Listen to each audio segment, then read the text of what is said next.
The Galactic Combat Academy's training hall stretched 300 meters in every direction, its obsidian floors polished to mirror perfection.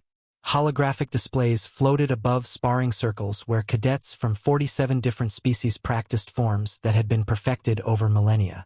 The air hummed with the clash of plasma blades, the whisper of energy shields, and the grunts of exertion in a dozen alien tongues.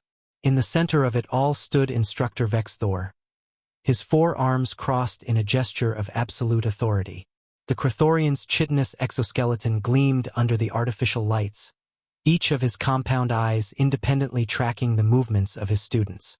He had trained warriors for 3 centuries, seen combat on 70 worlds, and held 14 galactic championships in various martial disciplines.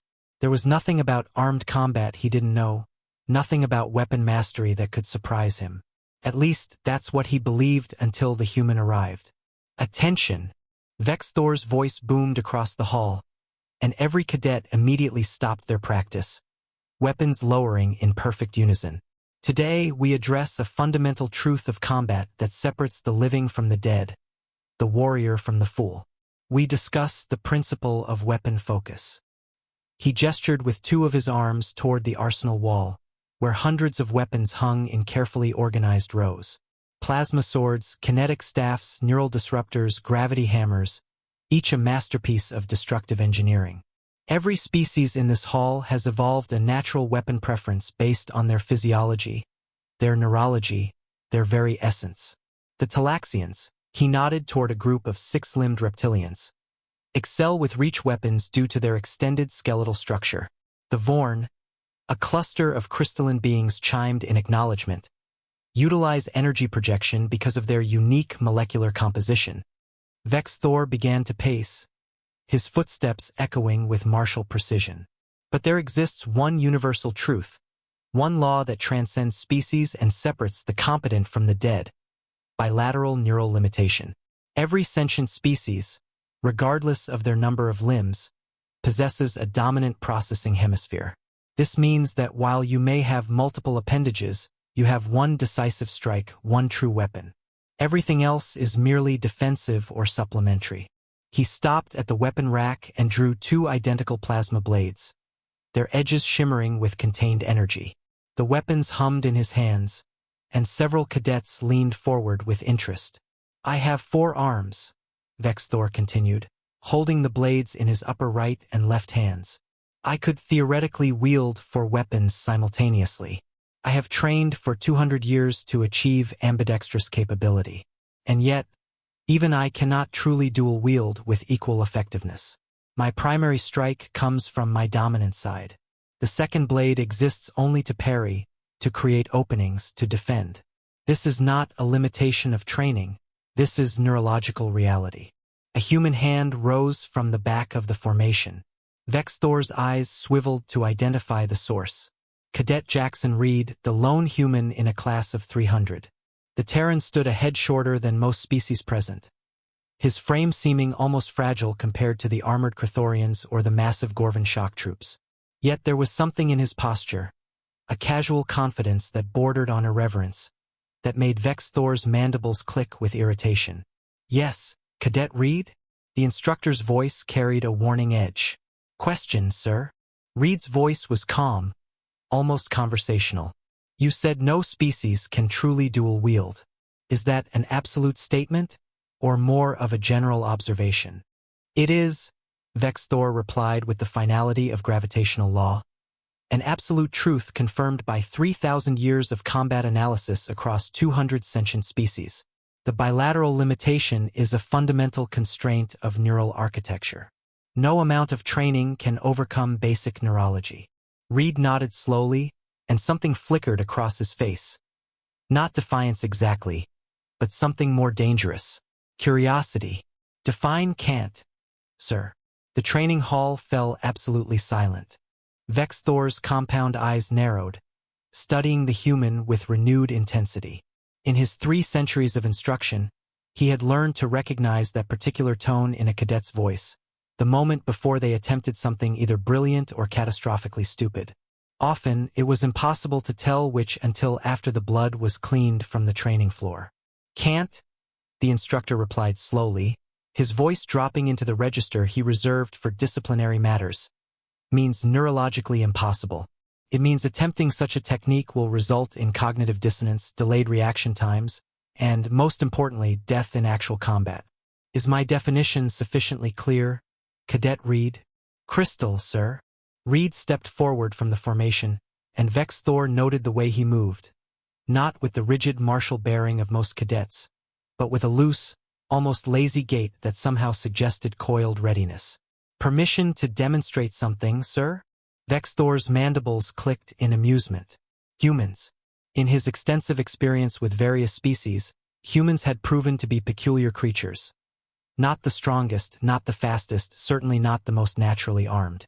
They lacked the Krathorian's exoskeleton, the Vorn's energy manipulation, the Talaxian's reach advantage.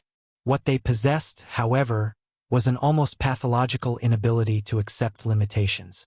The instructor had encountered 7 human cadets in his career. 3 had washed out within the first month, unable to adapt to galactic combat standards. 2 had been competent but unremarkable, graduating without distinction. 1 had been exceptional, mastering the graviton hammer with surprising proficiency. And now there was Reed. Jackson Reed had arrived at the Academy 6 months ago with a file that raised more questions than it answered. Born on Terra, trained in something called historical martial arts. Apparently humans studied ancient combat techniques as a recreational activity, which struck most species as charmingly insane, and possessed test scores that placed him in the 95th percentile for spatial reasoning and reaction time. But test scores meant nothing in the arena. Theory died quickly when faced with plasma and violence. Very well, Vex'thor said, gesturing toward the practice circle. You wish to demonstrate. Demonstrate what, precisely? Reed walked to the weapons rack with that same unhurried stride, and Vex'thor noticed several things simultaneously. First, the human's eyes were scanning the available weapons with a trained assessment that spoke of genuine experience. Second, his hands opened and closed reflexively, as if already feeling the weight of what he intended to choose. Third, and most interestingly, there was no hesitation in his movement, no moment of doubt or reconsideration. The human reached past the plasma blades, past the kinetic staffs, and selected 2 of the training swords from the antiquated weapons section. They were simple things, solid durasteel, single-edged, curved slightly, approximately 90 centimeters in length. The kind of weapons that pre-spaceflight civilizations had used before energy weapons made metal blades obsolete. The Academy kept them primarily for historical demonstrations and basic form training. Reed held them loosely, 1 in each hand, and turned to face Vex'thor. The weight distribution was immediately apparent to the instructor's trained eye. The human was holding them incorrectly, too far forward on the grip, angles too steep. Amateur hour. Those are antiquated training implements, Vex'thor said, not unkindly. If you wish to demonstrate weapon proficiency, I suggest you select something from the modern arsenal. These will work fine, sir. Reed moved into the practice circle, and something in his posture shifted. The casual looseness remained, but now it seemed purposeful, controlled. You said bilateral neural limitation prevents true dual-wielding. You said every species has a dominant strike and a defensive secondary. You said this is absolute. Correct on all counts. Vex'thor moved to the opposite side of the circle, his own plasma blades humming. Around them, the 300 cadets formed a ring, sensing something significant was about to occur. Even the species without traditional combat instincts could feel the tension building. Sir, I don't mean disrespect, Reed said, and the surprising thing was that he sounded genuine. But human history is full of examples of dual-wielding combat. We have documented styles from dozens of cultures: Filipino eskrima, Japanese Nitten Ichiryu, European sword and dagger, Chinese butterfly swords. These weren't theoretical. They were practical, battle-tested techniques that worked. Vex'thor's mandibles clicked in what might have been laughter. Cadet Reed, I'm aware of your species' historical combat methods. Primitive civilizations often developed impractical techniques because they lacked proper neural understanding. The fact that ancient humans attempted dual-wielding doesn't mean they succeeded at it. It means they died while holding two weapons instead of one. Maybe, Reed conceded. Or maybe human neurology is wired differently. Neurology is neurology, Vex'thor replied. The laws of neural processing don't change based on species romanticism. Your brain has a dominant hemisphere, controls your dominant side. This is measurable, quantifiable, absolute. You cannot override it any more than you can decide to process oxygen through your ears. Reed shifted his stance, and Vex'thor's combat instincts engaged fully. The human had settled into something classical, feet shoulder-width apart, knees slightly bent, weight on the balls of his feet. Both swords raised at identical angles, both grips firm but not rigid. It was textbook form, the kind taught to first-year cadets learning basic technique. Except something was wrong. Or rather, something was different. The positioning was too even, too balanced. When cadets attempted to fight with two weapons, there was always an asymmetry. The dominant weapon held higher or more forward, the body weight shifted toward the strong side. It was unconscious, inevitable, built into the neural architecture. But Reed held both blades at precisely the same height, the same angle, with the same readiness. It should have been impossible. It looked absolutely natural. Begin when ready, Cadet Reed, Vex'thor said, settling into his own combat stance. He held both plasma blades active but positioned defensively. This was a teaching moment, after all.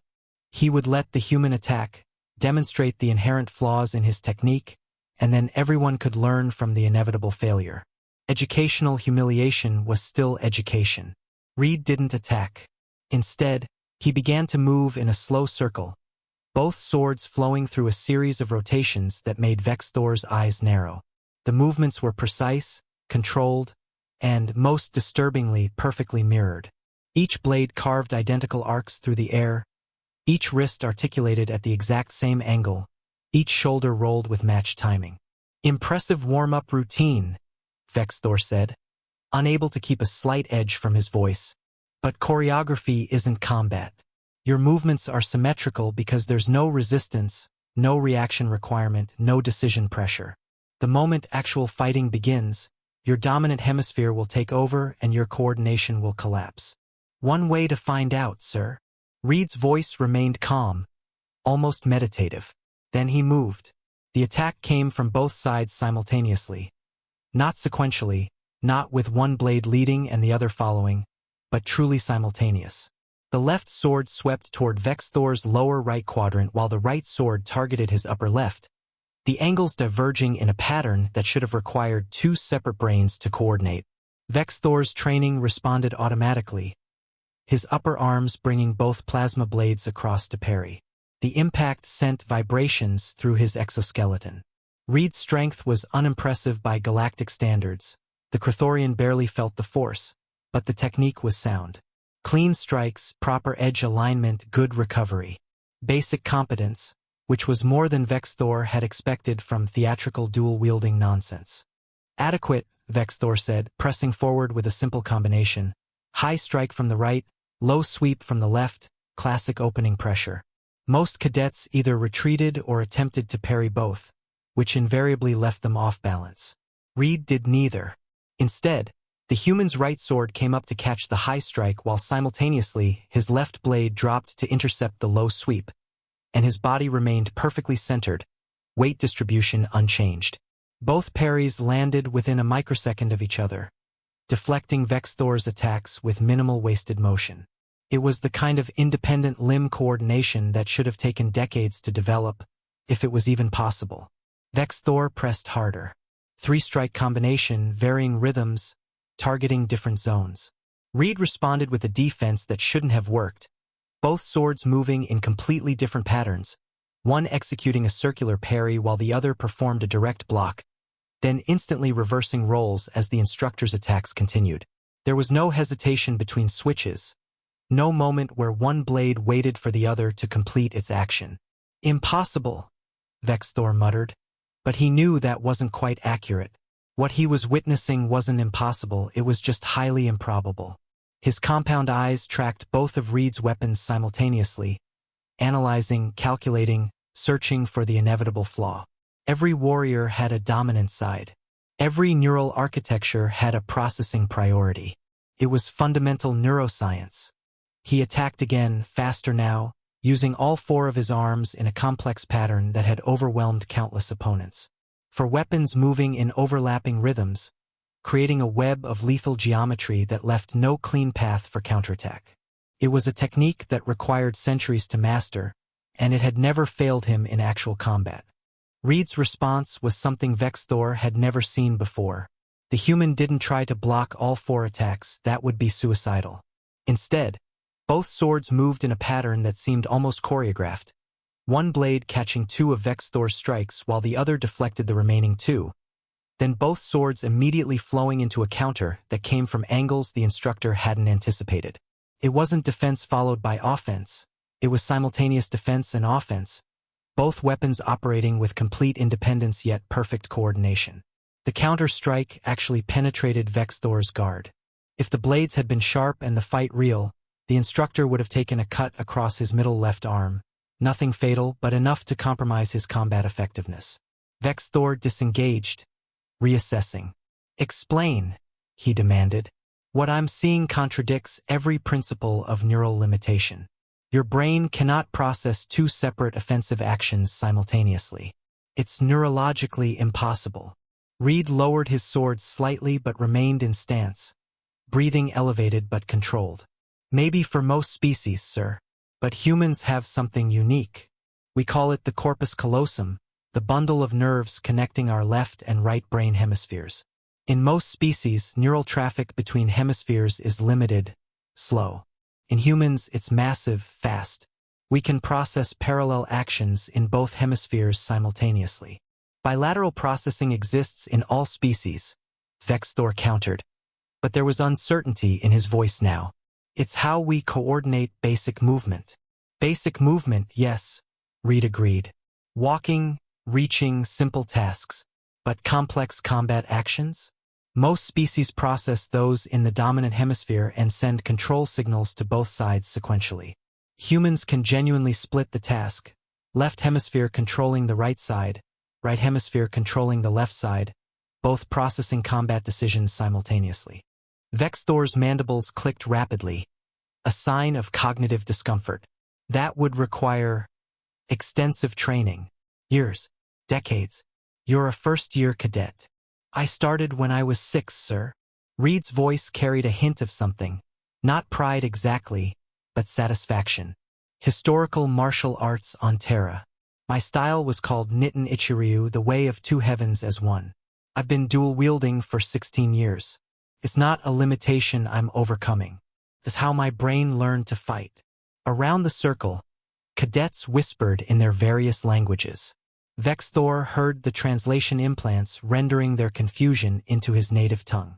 "Impossible. 2 brains? Cheating. How?" But Vex'thor wasn't listening to them. He was recalculating everything he knew about combat neurology, about bilateral limitation, about the fundamental assumptions that had guided his teaching for 3 centuries. If what Reed was demonstrating was genuine, if humans could actually process dual-wielding at a level other species couldn't, then the implications were staggering. "Demonstrate again," Vex'thor said quietly. "Full speed. Don't hold back." Reed's eyes met the instructor's compound gaze, and in that moment, Vex'thor saw something he'd rarely encountered in his 3 centuries. A warrior who genuinely believed he could win. Not hoped, not aspired, believed. "Yes, sir." The practice circle seemed to shrink as both fighters reset, their stances lower now, the casual energy of before replaced by sharp, predatory focus. Around them, the 300 cadets had gone completely silent. Even the ambient hum of the training hall systems seemed to fade into insignificance. This was no longer a demonstration. This had become a challenge. Vex'thor activated all 4 plasma blades to full training intensity. They wouldn't cut, but the impact would register on the hall sensors, scoring hits with computer accuracy. "Full contact," he announced. "Academy combat protocols. First to 5 clean strikes wins." "Agreed. Agreed," Reed said and rolled his shoulders once, both swords moving through a quick preparatory flourish that was, Vex'thor noted with growing unease, still perfectly mirrored. "Begin."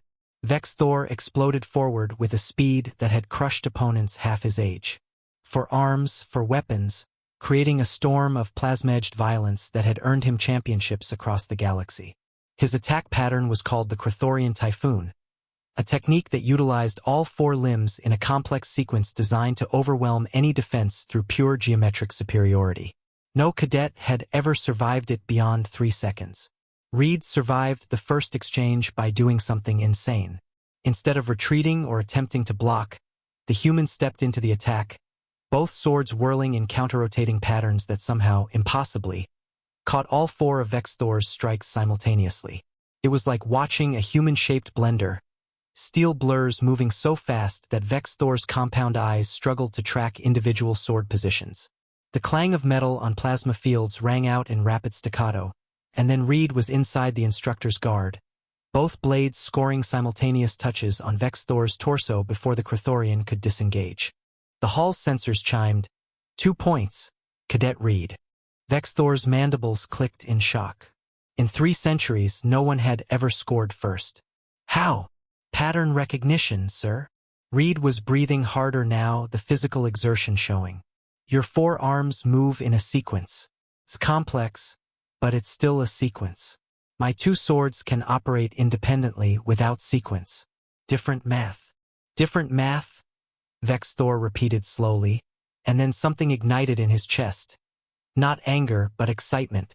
The thrill of encountering something new, something that challenged 3 centuries of certainty. Very well, cadet. Let me show you what happens when I break the pattern. What followed was the most intense exchange of Vex'thor's teaching career. He abandoned formal techniques and attacked with pure improvisation. Random angles, varying rhythms, feints within feints. Each strike came from a different arm at different speeds with different intentions. There was no pattern to recognize, no sequence to predict. Just chaos and violence honed by 3 centuries of experience. Reed met chaos with fluidity. His swords never stopped moving, never locked into defensive positions, never committed to a single pattern. They flowed like water, each responding independently to whatever threat appeared in its sector. When Vex'thor struck high with his upper right, Reed's left sword was already rising to meet it while his right sword probed for an opening in the instructor's lower guard. When Vex'thor swept low with his lower left, Reed's right sword dropped into a perfect intercept while his left blade immediately transitioned into a riposte toward the Krathorian's exposed flank. The hall sensors chimed repeatedly. 1 point, Instructor Vex'thor. 1 point, Cadet Reed. 2 points, Cadet Reed. 1 point, Instructor Vex'thor. They broke apart, both fighters breathing heavily. The score was 4-3 in Reed's favor. 1 more clean hit and the human would win, something that had never happened in the Academy's history. A first-year cadet defeating an instructor in open combat. You're good, Vex'thor admitted and meant it. Better than good. But you're reaching your physical limits. Humans have inferior endurance to Krathorians. Your muscles are accumulating lactic acid, your reaction times are slowing. I can last another hour at this intensity. Can you? Reed's grin was feral. Probably not, sir. Good thing I only need 1 more hit. And I need 2, Vex'thor countered. Which means I can afford to trade. They moved simultaneously, meeting in the center of the circle with an impact that sent vibration through the obsidian floor. Vex'thor committed fully, accepting that Reed would score. The human's technique was simply too good to shut out completely, but ensuring that he would score as well. His 4 blades wove a pattern specifically designed to guarantee at least 1 hit would land, even if it meant sacrificing his defense. Reed's response was something Vex'thor would replay in his mind for the rest of his life. Instead of trying to block all 4 attacks, the human did something that violated every combat principle Vex'thor had ever taught. He ignored one of the incoming strikes entirely. Reed's left sword moved with precision to intercept 3 of Vex'thor's 4 blades. An impossible defense that somehow worked because of the sword's positioning and the angle of deflection. His right sword, meanwhile, extended in a straight thrust toward Vex'thor's central mass, completely ignoring the 4th incoming plasma blade that was about to score on Reed's shoulder. It was a suicide exchange. Both would score. The match would be tied 4-4 and they would continue. Reed was throwing away his winning position. Except the human had calculated something Vex'thor hadn't. Reed's thrust would land a microsecond faster than Vex'thor's strike because the human had turned his entire body into the extension, adding his core rotation to the blade's velocity. It was inefficient, it was physically costly, and it was exactly fast enough. The sensors chimed. 1 point, Cadet Reed. Match to Cadet Reed. 5-3. Vex'thor stood absolutely still, all 4 arms frozen in combat stance. His mind processing what had just occurred. The human had won. More than that, the human had won by understanding something fundamental about dual-wielding that Vex'thor had never considered. The ability to consciously sacrifice one blade to ensure the other scored. It wasn't a limitation overcome. It was a tactical advantage weaponized. Define can't, Reed said quietly, echoing his earlier question. Both swords lowered to his sides, but the human remained in stance, cautious even in victory. The training hall remained silent for precisely 3 seconds before it erupted.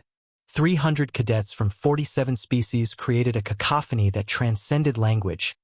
Cheers, whistles, chittering, harmonic resonance, and various other sounds of amazement. Several cadets were already pulling up their wrist-mounted displays, undoubtedly reviewing the hall's sensor recordings of the match. Vex'thor stood in the center of the practice circle, his 4 arms slowly lowering as he deactivated his plasma blades. His compound eyes studied the human before him, this unremarkable-looking creature who had just shattered 3 centuries of certainty with 2 archaic steel swords and an irritating question. Cadet Reed, the instructor said, his voice cutting through the noise with practiced authority. Silence returned instantly. You have demonstrated a level of combat proficiency that defies conventional neural limitations. However, I must point out several technical flaws in your execution that a more experienced opponent would have exploited. Reed straightened slightly, attentiveness replacing his combat stance. Yes, sir. Your footwork is adequate but not optimal. You're primarily using linear movement when circular patterns would better complement your dual weapon style. Your transitions between offense and defense, while impressive, show microsecond delays that indicate incomplete neural integration. And most critically, Vex'thor moved closer, his voice dropping. You're still treating your 2 swords as independent weapons rather than as parts of a unified system. You're dual-wielding. You should be unifying. The human blinked. Sir. Vex'thor gestured toward the weapon rack with his upper right arm. The reason I've taught that bilateral neural limitation prevents true dual-wielding is because, for most species, it does. We can train both hands, but we always retain a dominant hemisphere, a primary weapon. You humans apparently have a unique neural architecture that allows genuine parallel processing. But you're not exploiting it properly. He moved to the rack and selected 2 more training swords, holding them in his upper 2 arms. The lower 2 remained empty, hanging loosely at his sides. When I fight with 4 weapons, I'm not using 4 separate fighting styles. I'm using one unified style that happens to employ 4 limbs. Each arm knows what the others are doing not because I'm thinking about it, but because they're all part of the same system. Vex'thor demonstrated, moving through a simple form with both swords. The movements were awkward, his upper arms weren't designed for this weapon style, but the principle was visible. You're thinking left sword does this, right sword does that. You should be thinking my swords do this. Singular. Unified. Until that happens, you're just a human with 2 swords. Not a dual wielder. Reed's eyes widened with understanding. Like the name of my style, Nitten Ichiryu, 2 heavens as one. Not 2 techniques combined, but one technique expressed through 2 swords. Precisely. Vex'thor returned the training swords to the rack and faced the assembled cadets. His mandibles clicked in what might have been satisfaction. Today, 300 cadets and 1 instructor learned something important. We learned that assumptions, no matter how well-founded, should always be tested. We learned that different species may possess different capabilities that appear impossible until demonstrated. And we learned, his eyes found Reed in the crowd, that sometimes the most valuable lesson comes from someone willing to ask, define can't. He gestured toward Reed. Cadet Reed, You will assist me in developing a new training module specifically for human combat techniques. If your species possesses neural architecture that permits true bilateral combat processing, then the Academy should integrate this into our curriculum. Other humans may benefit from training that accommodates rather than contradicts their neurology. Yes, sir, Reed replied, and Vex'thor detected genuine surprise in the human's voice. I'd be honored. Don't be honored yet, Vex'thor said dryly. You'll be spending 6 hours a day demonstrating techniques while I systematically dismantle them to find their weaknesses. This isn't a reward. This is research and you're the test subject. A ripple of laughter ran through the assembled cadets. Reed grinned. Understood, sir. When do we start? Tomorrow. For now, Vex'thor addressed the full assembly.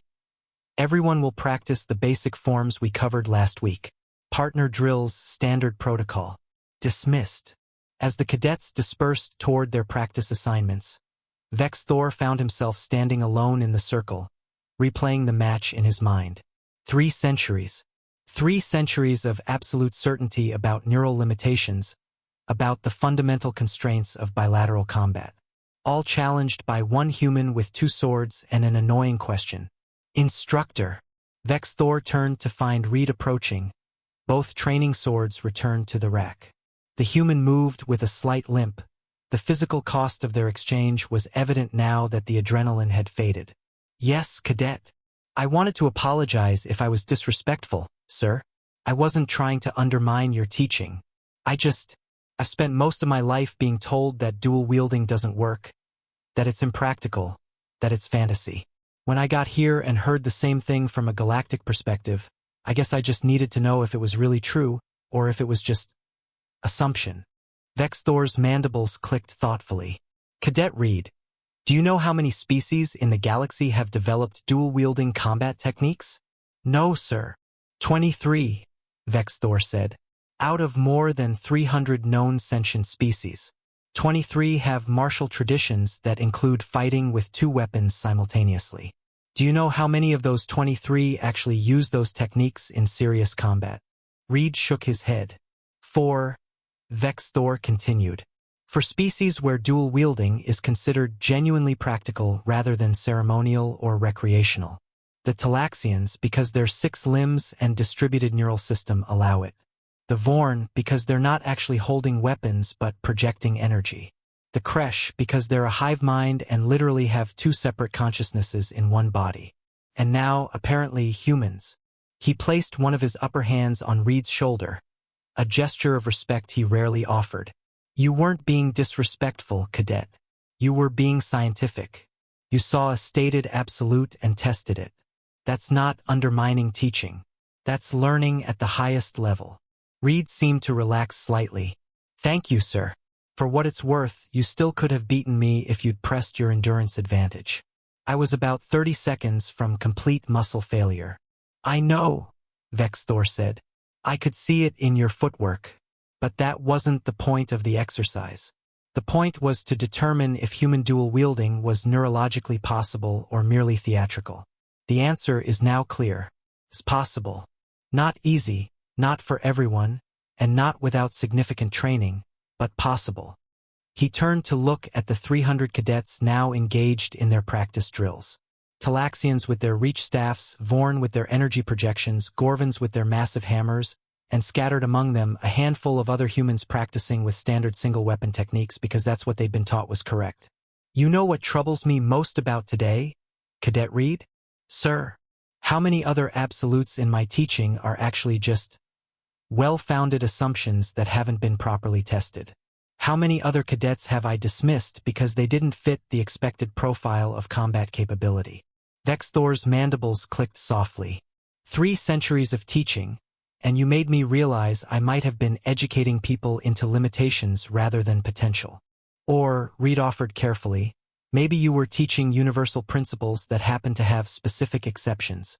The bilateral neural limitation is still real for most species. You weren't wrong. You just encountered an edge case. Perhaps. Vex'thor watched a pair of Talaxian cadets executing reach staff forms with beautiful precision.